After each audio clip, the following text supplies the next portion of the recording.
कई लोगों में यह भ्रम है कि भारत को पहले आर्यावर्त कहते थे या भारत देश का एक नाम आर्यावर्त भी है, परंतु यह सच नहीं है।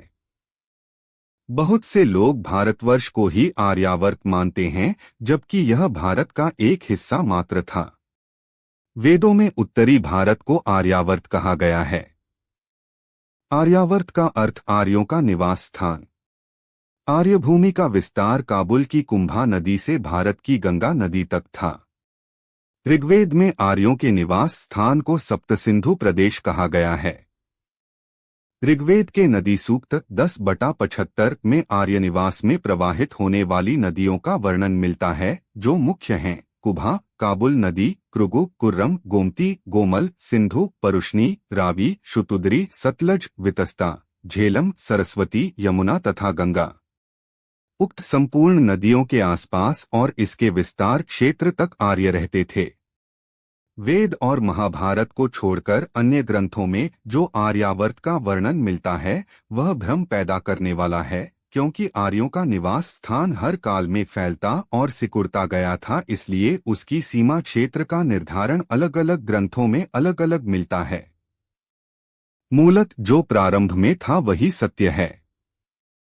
विष्णुर्विष्णुर्विष्णुः श्रीमद्भगवतो महापुरुषस्य विष्णोराज्ञया प्रवर्तमानस्य अद्य ब्रह्मणोहि द्वितीय परार्धे श्रीश्वेतवाराहकल्पे सप्तमे वैवस्वत मन्वन्तरे अष्टाविंशतितमे कलियुगे कलिप्रथम चरणे जम्बूद्वीपे भरतखण्डे भारतवर्षे आर्यावर्तैकदेशे विक्रमनाम संवत्सरे मासोत्तमे मासे अमुक पक्षे अमुक तिथौ अमुक वासरे श्रुतिस्मृतिपुराणोक्त फलप्राप्तिकाम अमुक गोत्रोत्पन्नोऽमुक नामे सकल दुरितोपशमन सर्वापच्छांति पूर्वक अमुक मनोरथ सिद्धयर्थ यथास्पादित सामिग्रया श्री अमुक देवता पूजन करिष्ये।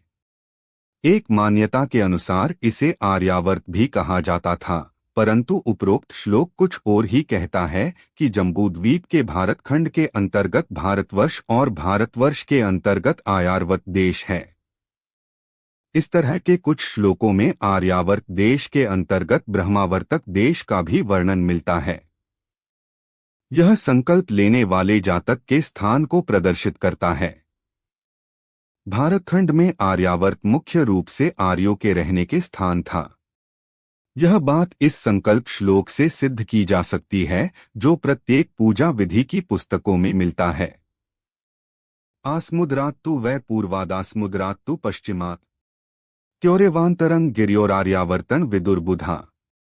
मनुस्मृति अध्याय 2 श्लोक 22 नाम से भी संबोधित किया गया है, परंतु रामायण और महाभारत के पूर्व से प्रचलित मनुस्मृति में आर्यावर्त की सीमा का उल्लेख मिलता है कि पूर्व समुद्र से लेकर पश्चिम के समुद्र तक हिमालय और विंध्याचल के मध्य भाग में जो भाग है उसे विद्वान लोग आर्यावर्त कहते हैं। इससे यह सिद्ध होता है कि विंध्याचल के बाद का स्थान जो कन्याकुमारी तक फैला था वह आर्यावर्त के अंतर्गत नहीं था, यह भारतखंड के अंतर्गत था। मार्कंडेय पुराण के अनुसार संपूर्ण भारतवर्ष के पूर्व, पश्चिम और दक्षिण की ओर समुद्र है, जो कि उत्तर में हिमालय के साथ धनुषजा प्रत्यंचा की आकृति को धारण करता है। लगभग सभी पुराणों में यही सीमा है। भारतवर्ष की कहानी पुरुवंशी राजा ऐति के पुत्र दुष्यंत हुए। उन्होंने विश्वामित्र और उनकी तपस्या भंग करने के लिए आई मेनका की पुत्री शकुंतला, जिसे कण्व ऋषि ने अपनी पुत्री के समान पाला था। महाराज दुष्यंत ने कण्व ऋषि की अनुपस्थिति में शकुंतला से गंधर्व विवाह किया था, जिसके बाद अपने राज्य में आकर वह उसे भूल गए। शकुंतला के गर्भवती होने पर महर्षि कण्व ने उसे अपने शिष्यों के साथ महाराज दुष्यंत के पास भेजा। विवाह के समय दुष्यंत ने उसे अपनी राज चिन्हित अंगूठी दी थी, जो कि नदी में स्नान करते समय गिर गई और उसे एक मछली ने निगल लिया। कहते हैं कि एक बार महर्षि दुर्वासा कण्व ऋषि से मिलने उनके आश्रम में आए। उस समय कण्व ऋषि कहीं बाहर गए थे। उन्होंने पुकारा, किंतु शकुंतला उस समय दुष्यंत की याद में खोई थी, इसलिए नहीं सुना। तब क्रोधवश उन्होंने शकुंतला को श्राप दे दिया कि तू जिसकी याद में इतनी खोई है वह तुझे भूल जाएगा। बाद में शकुंतला के क्षमा मांगने पर कहा कि तुम्हें तुम्हारी पहचान के लिए जो उसने पहचान मुद्रा दी उसे देखने पर उसे वह सब याद आएगा। जब शकुंतला राजसभा में उपस्थित हुई तो महाराज दुष्यंत ने उससे स्मृति चिन्ह पहचान के लिए मांगा। शकुंतला ने जब वह अंगूठी दिखानी चाही तो वह वहां थी ही नहीं। महाराज दुष्यंत ने पहचानने से इनकार करते हुए उसे अपने राज्य की सीमा से बाहर जाने को कहा। अपनी पुत्री का यह अपमान होते देख अप्सरा मेनका उसे अपने साथ महर्षि कश्यप के आश्रम में ले गई, जहां पर उसने एक पुत्र को जन्म दिया जिसका नाम सभी महर्षियों ने मिलकर भरत रखा और कहा कि यह एक महाप्रतापी राजा होगा जिसके नाम पर आर्यावर्त भारतवर्ष के नाम से जाना जाएगा। इधर एक दिन एक मछुआरे को शिकार करते समय वही मछली मिली। जब उसने उसका पेट चीर कर देखा तो महाराज दुष्यंत के नाम की अंगूठी उसके पेट में मिली। उसे लेकर वह महाराज के पास आया, जिसे देखकर महाराज को शकुंतला की याद आ गई और वह उससे मिलने के लिए बेचैन होकर इधर उधर भटकने लगे। एक दिन जब वह शिकार के लिए जंगल में गए तो उन्होंने देखा कि एक 5 वर्ष का बालक शेर के मुंह में हाथ डालकर निर्भीक हो उसके दांत गिन रहा है।